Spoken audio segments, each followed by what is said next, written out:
Olha, Grupo A sempre tem o atual campeão, que no caso é o Fluminense, e o Fluminense estreia empatando em 1-1 com a Alianza Lima no Peru. O Fluminense começou perdendo o jogo, cheio de desfalques, é verdade, sem Paulo Henrique Ganso, sem Germancano, sem John Kennedy, os caras aí da última edição da Libertadores, né? O Cano foi o artilheiro, foi o rei da América, o Kennedy fez o gol do título, fez gol em todas as fases do mata-mata, e o Kennedy foi expulso não só na final da Libertadores do ano passado, mas também foi expulso na final da Recopa esse ano. Então, por isso, ele teve que cumprir a suspensão nessa primeira rodada. Eu acho uma bobagem transferir a suspensão de uma competição para outra, principalmente no caso da Libertadores para a Recopa. Já aconteceu e ele não consegue ficar sem ser expulso em final também, né? Ele tem que fazer gol e tem que ser expulso. Embora na Recopa ele não tenha feito gol, né? Foi o Arias que fez os 2 gols do título do Fluminense na Recopa contra a LDU. Bom, sem esses caras em campo, o Arias estava, né? O Arias dificilmente fica fora, dificilmente joga mal, é o jogador mais regular ali do Fluminense. E tá jogando muito também na sua seleção colombiana, junto com o Rames Rodrigues. E o Fluminense, cara, passou um tempão sem dar um chute pro gol, o gol foi de cabeça no cruzamento, porque é um time que...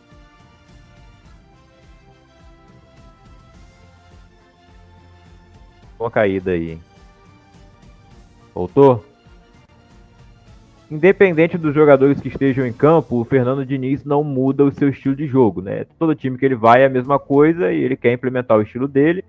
E não importa se alguém tá machucado, se alguém não vai poder jogar, o time tem que jogar da mesma maneira. E às vezes não funciona tão bem quanto com os jogadores que já são titulares, né? O próprio Renato Augusto não teve uma boa atuação, apesar de que eu acho que ele tá melhor que o Ganso na temporada. Talvez ele seja um jogador melhor que o Ganso, aí já cabe uma discussão. Mas o Renato nem jogou o jogo inteiro também, não aguentou, né? O Marcelo, que inclusive, mais uma vez, né, sai de um passe errado dele o gol do adversário, como foi lá na final do Mundial contra o City. O Marcelo quer dar um passe diferenciado, muito bonito, mas que deu errado. E aí, no contra-ataque, gol do Alianza Lima. E depois o Marquinhos, reforço que veio do Arsenal, por empréstimo, né, jogador do São Paulo, faz o gol de cabeça no lance do escanteio e termina 1-1. Melhor do que perder, né? Mas se fosse para ter um vencedor, seria o Alianza Lima. No outro jogo do grupo, Colo-Colo venceu por 1-0 o Cerro Porteño. No Chile, vitória de 1-0 para o time da casa. É quem está liderando o grupo com 3 pontos. Fluminense e Alianza Lima tem 1. O Cerro Porteño, obviamente, tem 0. No grupo B, o Cobresal empatou em 1-1 com o Barcelona de Guayaquil na terça-feira. Jogo no estádio municipal de Calamar. E no estádio Mário Alberto Kempes, na Argentina, o Tajeres venceu o São Paulo por 2-1. Abriu 2-0 só no primeiro tempo, como a gente já comentou aqui no começo da live. O São Paulo teve 3 jogadores lesionados só no primeiro tempo. O Rafinha, depois o Lucas, né? Um passou a braçadeira para o outro e passou a lesão também. E aí o Arboleda, que foi o capitão, depois não se machucou, mas o Wellington Rato sim. E a situação mais preocupante, inclusive, das lesões é a do Wellington Rato, que pode perder a temporada inteira. Eu não sei se o torcedor vai sentir tanta falta, assim, ele foi importante na última temporada, mas é um jogador limitado, né? Nessa temporada não tem saído tão bem no começo do ano. Apesar de que o pessoal diz, ele é esforçado, pelo menos o Rames Rodrigues não faz nada. Eu acho que o Rames Rodrigues está sendo prejudicado pelo Carpini, que relutou muito para colocar ele como titular, e quando colocou, eu acho que o Rames poderia estar jogando uma posição um pouco mais confortável para ele. Que ele poderia se sair melhor. Vamos ver até onde o Carpini aguenta, né? Vai ter a estreia do Brasileirão no próximo fim de semana. O São Paulo não chegou na final do estadual, né? Mas antes da estreia do Brasileirão já tem a segunda rodada da Libertadores na semana que vem. E o São Paulo joga em casa contra o Cobresal. Eu acho que qualquer resultado que não seja vitória, o Cobresal é de cara o time mais fraco do grupo, né? E sem tradição. Qualquer resultado que não seja vitória, eu acho que o Carpini pode ou ser demitido, ou chegar muito pressionado, né, na estreia do Brasileiro. E aí não sei se ele chega na terceira rodada da Libertadores.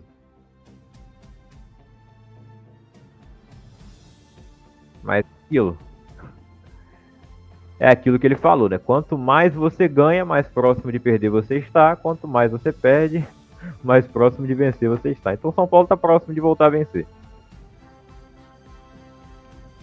No grupo C, o Grêmio, jogando com o time todo reserva, perdeu para o The Strongest na Bolívia. O Renato Gaúcho foi esperto, embora o pessoal esteja criticando bastante, né? Pô, botou o time reserva inteiro, jogo importante, jogo difícil, mas era possível que ele perdesse com o time titular também. A altitude é sempre aquela coisa, o The Strongest no... que essa internet tem, cara. Tá de sacanagem. Voltando, né? Eu não posso falar o The Strongest, mas eu não consigo falar diretamente The Strongest, né? Porque The já é o Strongest. É um time que, obviamente, se fortalece muito da altitude, mas é um time horroroso também. Vai fazer jogos difíceis fora de casa. Mas eu acredito que o Grêmio tem tudo para se recuperar. O Achipato e o Estudiantes são times, ao meu ver, inferiores ao Tricolor Gaúcho. E o Grêmio ainda vai conseguir essa classificação. A derrota poderia acontecer com os titulares também. O Grêmio não conseguiu vencer o primeiro jogo contra o Juventude na final do Gaúcho. Quer vencer esse título mais uma vez, eu entendo o Renato poupar. Talvez se fosse o Estudiantes na primeira rodada, ele não poupasse, porque não era altitude. Que também cansa mais os jogadores, né? De qualquer forma, o The Strongest venceu por 2-0. E a partida entre o Achipato e o Estudiantes empatou em 1-1. Eu acho que esse era o melhor resultado aí pro Grêmio, já que ele perdeu, era que o outro jogo terminasse empatado. O Grêmio jogou na terça, o Achipato e o Estudiantes jogaram na quarta. No grupo D, o Universitário do Peru venceu por 2-1 a LDU, no Estádio Monumental de Lima. E no Newton Santos, o Botafogo estreia na fase de grupos perdendo por 3-1 para o Júnior Barranquilha. Já que o Júnior Santos não brilhou, o Botafogo perdeu para o Júnior da Colômbia, e que tem lá o Carlos Baca, né, como centroavante, jogador que disputou 2 Copas do Mundo, jogou no Milan, no Villarreal, teve uma boa carreira ali no futebol europeu, está com 38 anos, eu acho de idade, né, 38 a 39, e foi o destaque da partida com 2 gols, um deles de pênalti. E o Botafogo ainda conseguiu descontar no final do primeiro tempo, né, estava tomando 3 só no primeiro, fez um gol com o Hugo ainda nos acréscimos da primeira etapa, e no segundo tempo não aconteceu absolutamente nada. Terminou 3-1 para o Júnior Barranquilha, resultado negativo para uma estreia, né, ainda mais jogando em casa. O Júnior é um bom time, mas o Botafogo não poderia perder de 3-0 só no primeiro tempo, né? E o técnico Arthur Jorge, que quis vir pro Botafogo, né? Ele queria vir, o Braga não queria liberar, mas acabou tendo que ceder, o cara não quer ficar, não dá para manter. Então Arthur Jorge vai assumir o comando técnico do Botafogo, já estava lá assistindo a partida, não sei se ele se arrependeu, né? Mas o assunto da semana envolvendo o Botafogo nem foi a derrota, e sim o John Textor querendo lá dizer que o Campeonato Brasileiro foi manipulado nos últimos 2 anos, trazendo provas de inteligência artificial de que 5 jogadores do São Paulo entregaram o jogo pro Palmeiras ano passado no Brasileiro. É um assunto pra gente comentar daqui a pouco, né? Sobre o Campeonato Brasileiro, não sobre Libertadores, a não ser que o Textor queira dizer que os jogadores deles entregaram para o Júnior Barranquilha. Será? Eu quero saber se eles entregaram para derrubar o Bruno Lage ano passado. Ele não cogita essa hipótese? Então, o grupo D tem o Júnior Barranquilha na liderança com 3 pontos, o Universitário também tem 3 pontos, a LDU tem 0, o Botafogo também. Eu não lembro se eu falei a classificação do grupo C, mas caso eu não tenha falado, o Strongest tem 3 pontos, o Estudiantes e o Achipato 1, Grêmio 0. Mas é aquilo, né? Quem ganhou tá com 3 pontos, quem empatou tá com 1, quem perdeu tá com 0, né? Primeira rodada é assim. No grupo E, o grupo do Flamengo, o Flamengo empatou em 1-1 com o Milionários na Colômbia, uma partida muito ruim do Flamengo, talvez a pior do ano. Talvez não, acho que foi a pior partida do ano do Flamengo, sim. Primeiro gol que ele sofre, né, com o time principal. E ele sai na frente com o gol do Pedro de pênalti sofrido pelo Cebolinha. Pelo Bruno Henrique, na verdade, né? Foi o Bruno Henrique que sofreu pênalti. Depois o Bruno Henrique é substituído. O Flamengo também com uma escalação um pouco diferente do que vem sendo no Campeonato Carioca, e eu não entendi o porquê, já que eles venceram o primeiro jogo por 3-0 contra o Nova Iguaçu, que é um adversário bem inferior. Eu acho que faria mais sentido poupar no jogo da volta. Podia botar o time inteiro reserva no jogo da volta, que dificilmente vai perder o título carioca. Mas o Tite resolveu botar uma escalação mista aí nessa partida, com o Davi Luiz na zaga, o Matias Vinha começando como titular, inclusive uma partida horrível do Matias Vinha. Perdeu um gol inacreditável também, quando ainda estava 0-0. E o Gabigol segue naquela questão se ele vai voltar ou não, né? O Flamengo inscreveu ele na Libertadores, mas também não vem jogando, não acho que ele fez falta nessa partida. O De La Cruz talvez tenha feito falta ali no meio campo, não foi uma boa partida do Eric Pulgar, que vinha sendo muito elogiado ultimamente, né? Ele foi um dos piores em campo. Eu acho que ele só não foi pior que o Varela e que o Vinha. Os dois laterais foram muito mal. E o Davi Luiz também. O lance do gol ali.